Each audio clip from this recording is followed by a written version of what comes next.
The Forgotten Series, Episode 8, Painkillers. So let's talk about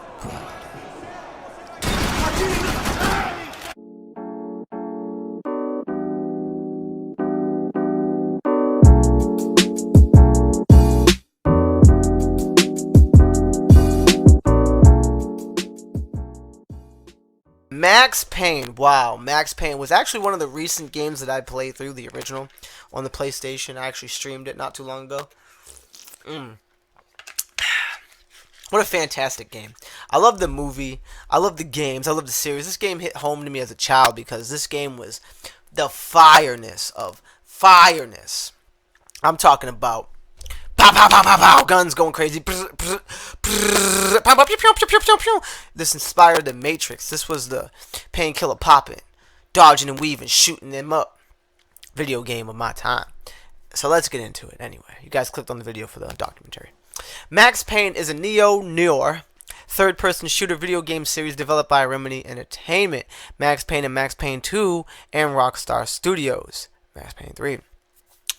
The series is named after its protagonist Max Payne, a New York City police detective turned vigilante after his family was murdered by drug addicts. The series' first and second installments were written by Sam Lake, while Max Payne 3 was primarily written by Rockstar Games' Dan Houser. The first game of the series, Max Payne, was released in 2001 for Microsoft Windows and in 2002 for the PlayStation 2, Xbox, and Apple Macintosh. A different version of the game was released for the Game Boy Advance in 2003. A sequel entitled Max Payne 2: The Fall of Max Payne was released in 2003 for PlayStation 2, Xbox, and Microsoft Windows. In 2008, a movie adaptation loosely based on the original game entitled Max Payne was released, starring Mark Wahlberg and Mila Kunis in the roles of Max Payne and Mona Sachs. Respectively, Max Payne 3 was developed by Rockstar Studios and released on May 15th, 2012 for PlayStation 3 and Xbox 360, and on June 1st, 2012 for Microsoft Windows. The franchise is notable for the use of bullet time and action sequences, as well being positively received by critics. Although Max Payne 2's sales was considered underwhelming, as of 2011, the Max Payne franchise has sold over 7.5 million copies. The film Redemption received negative reviews but was commercially successful, and I personally love the film. For everybody that hates the film, fuck you, bitch.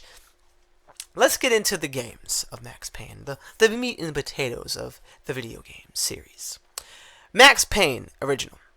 Renegade DEA agent and former NYPD officer Max Payne attempts to hunt down the ones responsible for murdering his wife and child, as well as framing him for the murder of his NYPD partner, Alex Balder. As the story unfolds, he gains a number of allies, including Vladimir Lem, a suave, old-fashioned Russian mobster, and Mona Sachs, a female vigilante who is out to avenge the death of her twin sister, and uncovers a major conspiracy involving the trafficking of narcotic, called V, or Valkyrie, after the mythological figures in Norse mythology, which is somehow connected to the death of Max's family. Then we had Max Payne 2, The Fall of Max Payne. 2 years after the first game, Max Payne has rejoined the NYPD and has been cleared of the charges for his killing spree thanks to his connection to Senator Alfred Woodin, the leader of a secret society called the Inner Circle. During a routine murder investigation, Max finds himself face to face with the fugitive Mona Sachs, who reluctantly joins him in his investigation. As the two work together to uncover the truth, they begin to develop feelings for each other and come across another major conspiracy, which this time involves Vladimir Lem, the Italian mob, and the Inner Circle. Lastly, we had Max Payne 3. 9 years after the second game, Max Payne has left New York and is working on a private security detail in Sao Paulo, Brazil, when the wife of his employer is kidnapped by a local street gang. Max and his old friend Paul Pesos join forces in an attempt to rescue her, igniting a war that will lead them to confront a larger conspiracy. Those are the game histories of Max Payne. And then we had the film adaptation. Early in 2003, it was confirmed that the 20th Century Fox has bought the rights to adapt the game to film. The Max Payne movie went into production in 2008 and was directed by John Moore. The movie was produced by Collusion Entertainment and Firm Films in Toronto, Ontario, Canada. Mark Wahlberg and Mila Kunis play the Kunis play the roles of Max Payne and Mona Sachs, respectively. Bino Bridges and Chris O'Donnell, Nelly Furtado, and Ludacris have roles as the B&B, Hensley, Jason Colvig, Christina Balda, and Jim Bravunada, respectively. And if I butchered those names, I respectfully apologize.